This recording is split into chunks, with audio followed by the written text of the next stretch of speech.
এয়া আমাৰ ৰুটি বেলিছে দেই ৰাইজসকল। এয়া এইফালে বেলনা লৈ লৈছে। কোনে কোনে খাব ৰুটি সোনকালে আহি যাওক। আমাৰ মইনা ছোৱালীয়ে ৰুটি বেলিছে হয় নাই নো? আনো কাক কাক দিবা? নেৰিছে হাতৰ পৰা। কাক কাক দিবা? হা?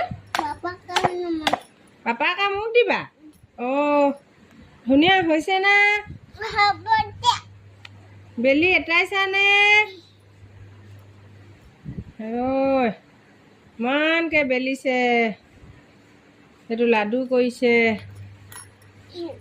অঁ এটা কৰি দিছা? এটাকে ভগাই খাম আমি। অঁ বেলা বেলা জলদি ভোক লাগিছে নহয়, সোনকালে পুৰিব লাগে। ইমান ভোক লাগিছে।